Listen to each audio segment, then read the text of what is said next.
Compositional section का आज हमारा दूसरा टॉपिक है नोटिस राइटिंग। लास्ट क्लास में पढ़ाए थे पैराग्राफ राइटिंग, है ना। तो आज है नोटिस राइटिंग।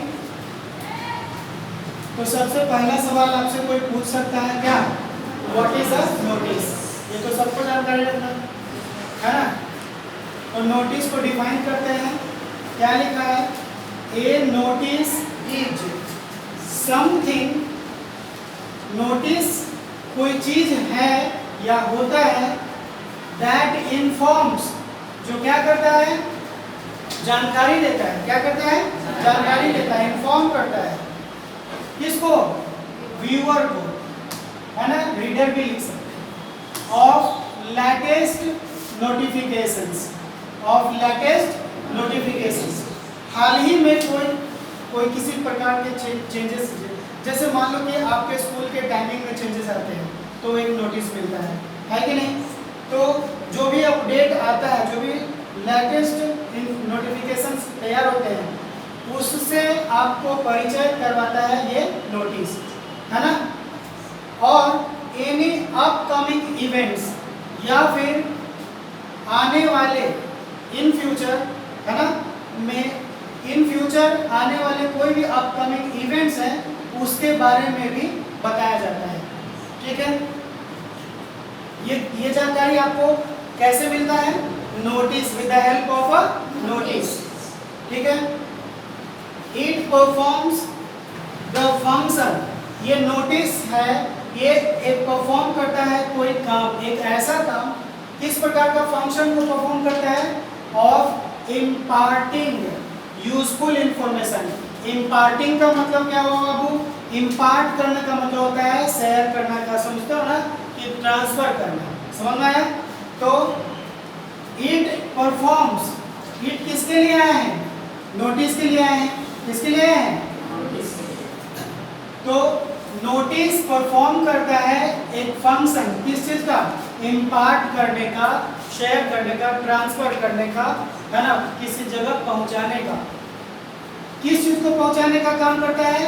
यूजफुल इंफॉर्मेशन, जो इंफॉर्मेशन, जरूरी इंफॉर्मेशन को औरों तक इम्पार्ट करना, पहुंचाने का काम करता है ये नोटिस। ठीक है, to a group of people. समझ में गया? तो लोगों तक, है ना, इंपॉर्टेंट अपकमिंग इवेंट्स को पहुंचाने का काम करता है ये नोटिस। क्लियर हो गया? चलो, तो नोटिस तो ड्राफ्ट करना अच्छी बात है ना। अगर आपको इंफॉर्मेशन देना है या फिर आप अपकमिंग इवेंट्स, कोई चीज तैयार हो रहा है तो उसको इंफॉर्मेशन देना है। मान लो सपोज योर स्कूल इज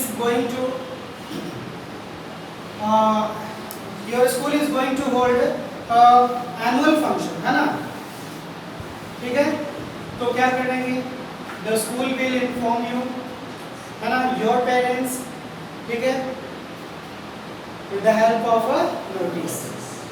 क्या करेंगे वो? Notice. Clear? Some important points, अब जानना है कुछ इंपॉर्टेंट बातें जिसको लेकर के, जिसकी सहायता से, है ना, जो हमें मन में रखना होगा, जो हमें जानकारी रखना होगा while drafting a notice।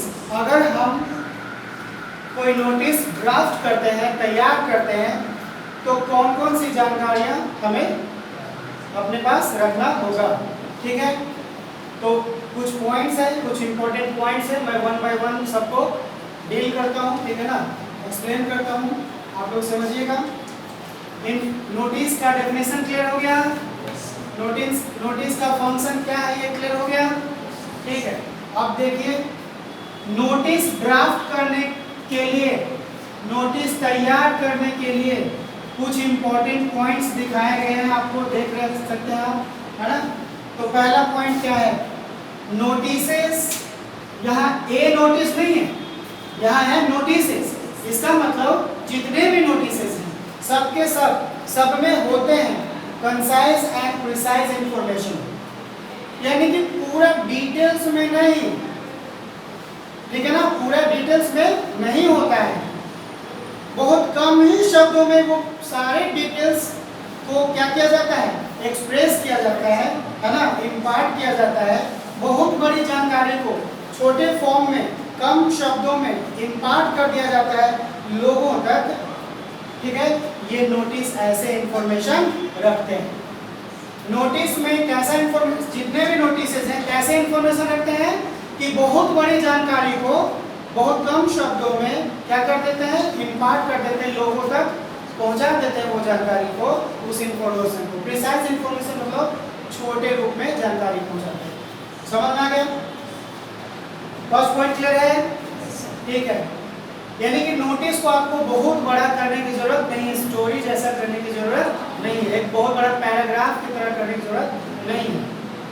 It is not an informal mode of communication. ये इंपॉर्टेंट पॉइंट देखना, ये नहीं है क्या, ये कोई इनफॉर्मल मोड ऑफ कम्युनिकेशन नहीं है। इसका मतलब क्या है, जब इनफॉर्मल नहीं है तो इसका मतलब क्या है बाबू, ये पूरी तरह से फॉर्मल मोड ऑफ कम्युनिकेशन है कि नहीं। जब इनफॉर्मल नहीं है तो कैसा मोड ऑफ कम्युनिकेशन है, और मोड ऑफ कम्युनिकेशन से हम लोग क्या करते हैं, मोड ऑफ कम्युनिकेशन से हम लोग क्या करते हैं, जल्दी बताइए। मोड ऑफ कम्युनिकेशन से हम लोग क्या करते हैं, ठीक है। तो वो तरीका जिससे हम क्या करते हैं, कम्युनिकेट करते हैं, यानी कि लोगों से अपनी बातें करते हैं, अपनी बातों को लोगों तक पहुंचाते हैं। कैसे, formally, not in an informal वे, है ना। Third point, language used should be such that any ambiguity is avoided. इसका मतलब है कि लैंग्वेज यूज्ड, नोटिस, ड्राफ्ट, है ना। यहाँ पर आप देख सकते हैं कि एक नोटिस का एग्जांपल है, एक रफ एग्जांपल ये है, ठीक है। नोटिस में जो लैंग्वेज यूज किया गया है वो ऐसा होना चाहिए ताकि किसी भी अनिश्चितता को अवॉइड किया जा सके, मतलब डेफिनेट लगे। अब ऐसा नहीं कि इनडेफिनेट है, और भी कुछ होना चाहिए था, कुछ और पॉइंट्स ऐड किया जाना चाहिए था, ऐसा नहीं, एकदम बात क्लियर है, जितना भी लिखे उतना ही में पूरी बात क्लियर है। क्लियर हो गया? फोर्थ नंबर पर बताओ, चलो। इंफॉर्मेशन लाइक, ठीक है ना, ये दोनों पॉइंट बहुत इंपॉर्टेंट है। Information like who the notice is mean for. Notice का मतलब जो है, यानी किससे, किसके पास नोटिस जाना है, ठीक है ना। Who has drafted it, और इसको किसने ड्राफ्ट किया है, तैयार किया किसने नोटिस को। Relevant dates and venue, उस नोटिस में आप देख सकते हैं जो भी इवेंट की जानकारी दी जा रही है उसका डेट है, टाइम है और वेन्यू है ना, वो सब कुछ उसमें होना चाहिए। कॉन्टैक्ट डिटेल्स भी होना चाहिए, इसमें तो नहीं दिखाई दे रहा है पर कॉन्टैक्ट डिटेल्स भी होना चाहिए, ठीक है ना, सबको इंक्लूड किया जाना चाहिए। समझ में आ गया? द वर्ड लिमिट, अब सुनो वर्ड लिमिट के बारे में। The word limit of writing the body of the notice, ये जो है ये बॉडी ऑफ द नोटिस है, ये क्या है, बॉडी ऑफ द नोटिस। ये कितने वर्ड्स के होने चाहिए, ठीक है ना, ठीक है, ये 50 वर्ड्स के हों तो ये अच्छा माना जाता है। First and second persons should not be used while writing the notice. First और सेकंड पर्सन नहीं यूज किया जाना चाहिए, यानी आई, वी और आई और वी के फॉर्म्स नहीं यूज किए जाना चाहिए, ठीक है ना। Second person you and you के फॉर्म्स नहीं यूज किया जाना चाहिए, यही ना। फर्स्ट एंड सेकंड पर्सन नहीं यूज किया जाना चाहिए नोटिस में, ठीक है, while writing the notice. Now next and last, notices are always enclosed in a box. तो आप देख सकते हैं कि नोटिस को जो लिखे हैं रफ सा, ठीक है ना, इसमें इसको बॉक्स में रखा गया है, इसको कहाँ रखा गया है, बॉक्स में रखा गया है। तो ये इतने पॉइंट्स आपके मन में होना चाहिए, इतने पॉइंट्स की जानकारी होना चाहिए, ठीक है ना, तब हम ड्राफ्ट कर सकते हैं क्या, एक अच्छा सा नोटिस, एक मीनिंगफुल नोटिस। क्लियर हो गया? ठीक है, ये एक एग्जांपल है, देख लो। ABC senior school, mall road, new Delhi. और नोटिस जो है NOTIC, पूरा का पूरा क्या लिखेंगे? कैपिटल। यहाँ पर ये क्या है? डेट। क्या लिखा हुआ वो? डेट। डेट के बाद यहाँ पर ये क्या होता है? ये सब्जेक्ट है। ये क्या है? सब्जेक्ट है। Subject of the notice. तो क्या है सब्जेक्ट? पेरेंट टीचर मीटिंग है। क्लियर हो गया? फिर ये क्या है? Body of the notice. समझ में आया? और ये क्या है? डेट, टाइम एंड वेन्यू, है ना? जो PTM होने वाला है, ये जो सब्जेक्ट है, ये इसका डेट, टाइम और वेन्यू क्या होता है बाबू? प्लेस। वेन्यू क्या होता है? प्लेस। समझ में आया? अब यहाँ पर लास्ट में कंक्लूड किया गया है कि all the students are asked to inform their parents about the same and be on time. सभी विद्यार्थियों को कहा जाता है अपने माता पिता को इसकी जानकारी दीजिए, है ना? और समय पर आने को कहिए, है ना? Principal XYZ। ठीक है, समझ में आ गया? तो नोटिस ड्रॉ करने के लिए इन सारे पॉइंट्स को आप लोग रिमेंबर करेंगे, मन में रखेंगे, है ना? और हम अब क्या करेंगे? कुछ नोटिस ड्राफ्ट करेंगे, कुछ नोटिसेस ड्राफ्ट करेंगे ऑन डिफरेंट सब्जेक्ट्स। ओके, ठीक है।